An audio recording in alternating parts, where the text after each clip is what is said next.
La mort plutôt que la honte, tel fut le cri de guerre des femmes de Nder, dont l'histoire continue de se raconter de façon instructive.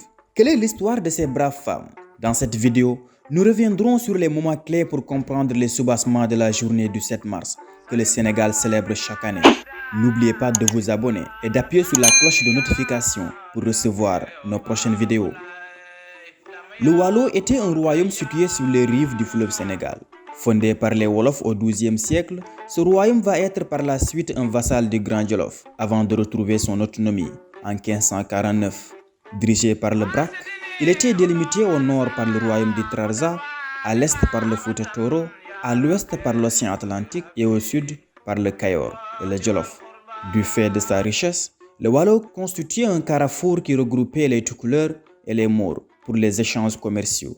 Au début du 19e siècle, les rapports entre le Waalo et le Trarza seront marqués par des raids incessants de la part des Maures. Cette situation va surtout provoquer la délocalisation de la capitale de Diourbel à Nder. Le 8 mai 1818, pour parer à une éventuelle occupation de leur État par les Maures, les dignitaires du Waalo vont signer un traité avec les Français.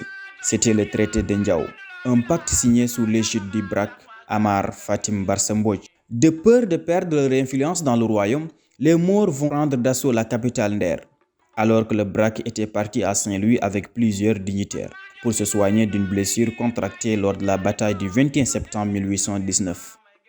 La majorité des hommes étant partis au champ, il ne restera que les femmes et les enfants pour faire face aux assaillants. Conduits par leur chef Amar Ould Mokhtar, les Maures décident de faire des femmes des captifs. Mais ce ne sera pas une chose facile pour eux. Les femmes, sous la conduite de la linguère Fatim Yamar Khouraya Mbodj, réussissent à repousser l'attaque, mais enregistrent de lourdes pertes.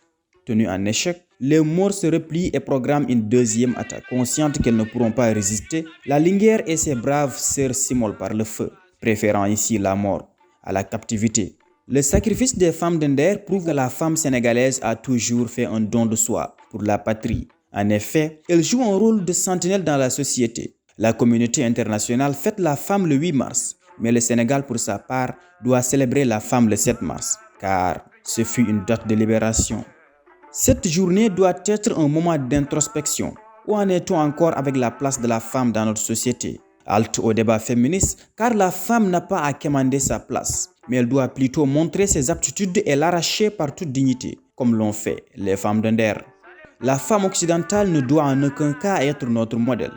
Le Sénégal a connu de braves femmes qui ont toujours eu conscience de leurs devoirs dans la société. Elles n'ont pas attendu des lois telles que la parité pour s'impliquer dans les affaires de la cité. La connaissance de l'histoire ne permet pas seulement à l'homme de se libérer de son passé.